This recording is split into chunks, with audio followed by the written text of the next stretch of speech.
Hello YouTube, what's up? How you doing? This is Artifact and I want to talk about compression today. This is just my input on this particular topic because what I've noticed in the past, and I don't know if people still feel this way, but EQing and compression are put up there really sort of highly in terms of, you know, like the really important aspects of processing a sound. And I just want to like debunk some kind of compression myths because I don't really think that compression is very important when you're producing music. It's a great tool. I'm going to explain in how I like see that compression works. Like I'm going to give you my kind of little tale or how I imagine it in my head of what it's doing to the sound, and then by like understanding that, I know like when or when not to use it, like in a track.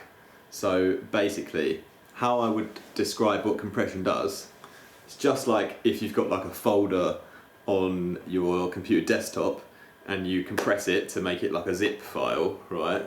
You like kind of just package it into like a smaller, tighter, condensed like object, I suppose. So if you think about a particular sound in your track that you want to compress, let's just imagine you've got like a kick drum, which is sort of, you imagine it's like this sort of big, and you want to compress it, and it just makes it like a bit denser but a bit smaller.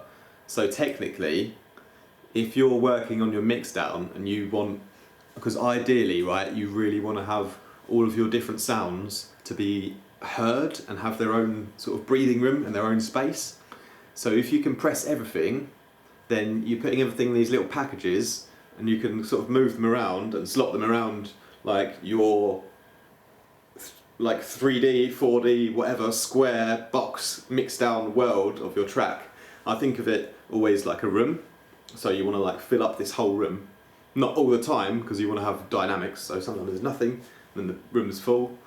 And with compression, you're like taking these specific elements within the room and you're making them a bit tighter and more compact so you can like jam more in there, I suppose. But the thing, what I've noticed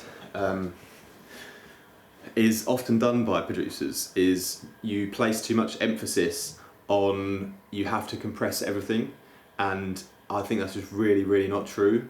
I literally will use compression in very small amounts, and I'll only do this if I'm like, okay, this part really could use like a little bit of squeezing down so we can like make a bit more space for the other stuff. But I'm not going to just be whacking on a compressor onto everything like some sort of crazy compression freak, alright? Some compressors, like there's different ones obviously. They have different sort of particular sounds if you want to get really technical with it. But in general, I wouldn't get too caught up in it, and like your Doors compressor is probably pretty good.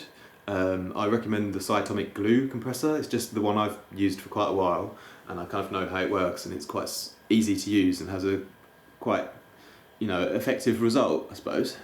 But the main sort of thing I want you to take away from this video is that you don't need to compress a sound to make it sort of bigger or more amazing.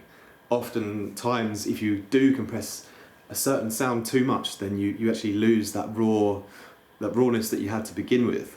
Like if I want my kick and my snare to be like really big and punchy and coming through on the system, then why would I want to compress it? Because why would I want to make it like smaller and more compact?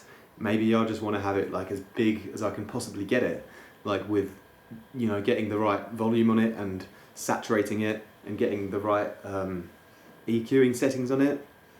You know, compression doesn't have to be used on everything to make things bigger and better.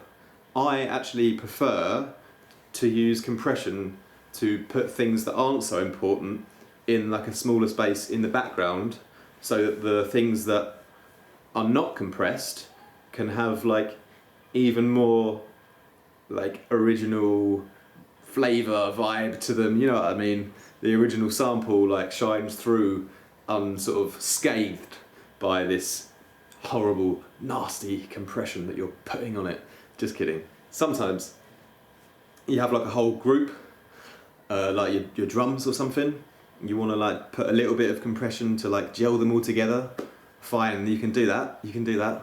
But again, you know, you don't have to do that, is what I'm trying to say.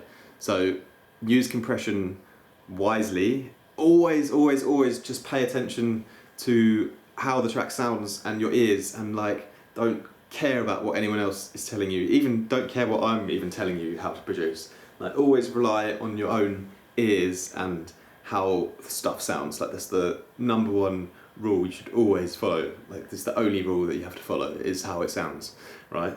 So in that respect, definitely use compression to your advantage, but my personal tip is I use it on the smaller, less important elements of the sound to like put them down a bit more and put them away a little bit in the mix, so that my bigger, brighter, punchier sounds that I really, really want to shine through have a little bit more space. So anyway, that's my little compression tip for you guys today. I hope you enjoy the video. Please subscribe. I'm going to be doing some live stuff on my YouTube soon as well, so if you subscribe, I'm pretty sure that you get a notification so that you can see that. We're doing like some live production stuff. I do actually do a lot of production teaching, like more advanced tips, where I show you on my screen how I produce and then record it and talk on exactly what I'm doing. That's available on my Patreon if you ever wish to join, starting from like €5 per month, and you get feedback as well on your own productions. Doesn't have to be drum and bass as well. That's what I do. I think it's the most challenging genre to produce and I just love it, but I love working with any kind of producer. So anyway, I hope you guys enjoy the video. Have a great day and we'll chat soon.